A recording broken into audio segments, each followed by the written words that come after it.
A house feels safer than a stock. You can touch it. You can walk through it. You can hold its keys. A stock gives you none of that. It gives you numbers on a screen, and when those numbers turn red, your brain reacts immediately. But here is the strange part. The investment that feels safer may not actually carry less risk. It may simply hide its risk better. To see how this works, imagine two investors. Jake and Marcus are both 35. They earn the same salary, and each has saved $50,000. Jake uses his money as a down payment. He buys a $250,000 rental house. Marcus puts his $50,000 into a broad stock market index fund. From the first day, Jake feels ahead. He has a house. He has a tenant. He has rent arriving every month. He can drive past the property and say, "I own that." Marcus has a brokerage account. He has a confirmation email.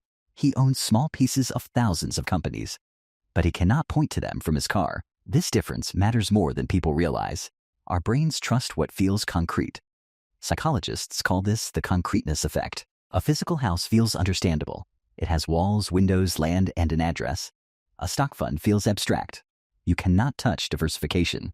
So Jake feels richer before either investment has earned anything. There is also a social reward. People understand property ownership instantly. Saying, "I own a rental house," sounds active and successful. Saying, "I own a broad index fund," sounds ordinary. That approval creates social proof. Jake begins to see the property as part of his identity. Once that happens, criticism of the investment can feel personal. This is related to the endowment effect. We often value something more simply because it belongs to us. Jake may defend the house before he defends the mathematics. Now look at Jake's first calculation. His rent is $1,800 each month. His mortgage payment is about $1,330.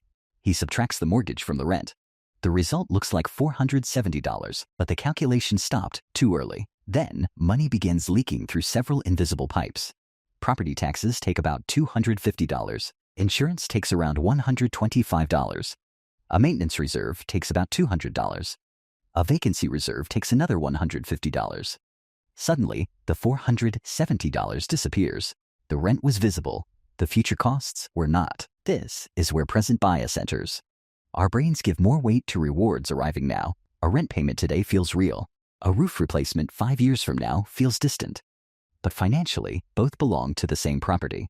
Behavioral scientists call this mental accounting. We separate connected money into emotional categories, but real estate still has one enormous advantage: leverage. Jake invested $50,000, yet he controls a $250,000 asset. The bank supplied the other $200,000. Now imagine the property rises 10%. Its value increases by $25,000. That increase equals half Jake's original cash. But leverage is not a wealth button. It is a volume button.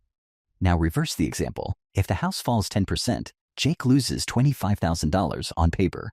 The mortgage still expects payment. Our brains usually picture leverage moving upward. That is optimism bias. We do not naturally picture vacancy, forced selling, or falling prices. Marcus has no 5-to-1 leverage.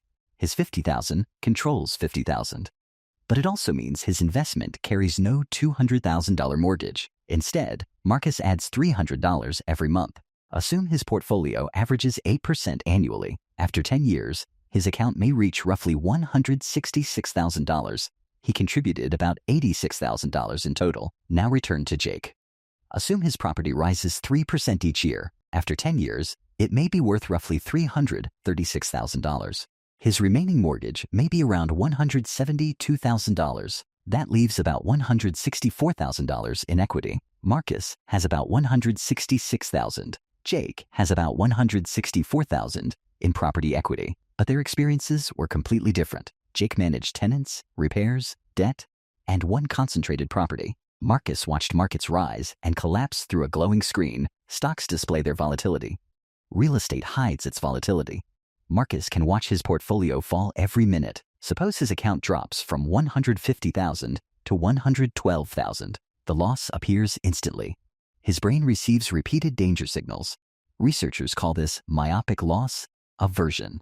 The more often we check an investment, the more often we feel temporary losses.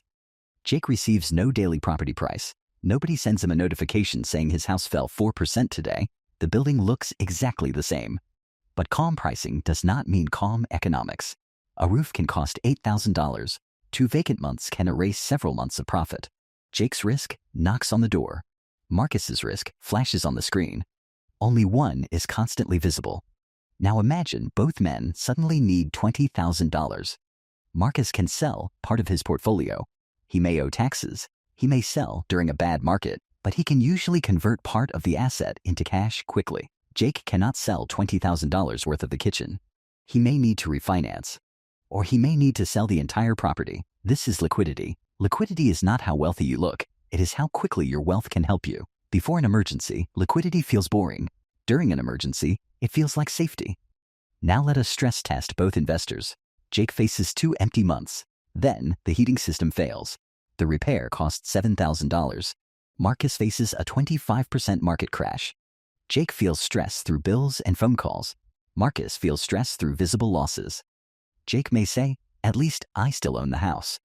Marcus may say, "I am losing everything." Jake may ignore the cash leaving his bank account. Marcus may ignore the thousands of companies he still owns. This is why the safest investment is not always the safest feeling investment. Real estate can provide leverage, rental income, tax advantages, and control. Stocks can provide diversification, liquidity, simplicity, and compounding. The real question is not which asset always wins. The real question is which risks you understand. Can you handle debt? Can you survive vacancy? Can you pay for major repairs? Can you watch a portfolio fall without panic selling? Do you need access to your money? Do you want another responsibility? Or do you want an investment requiring almost no management? Jake and Marcus did not choose only different assets.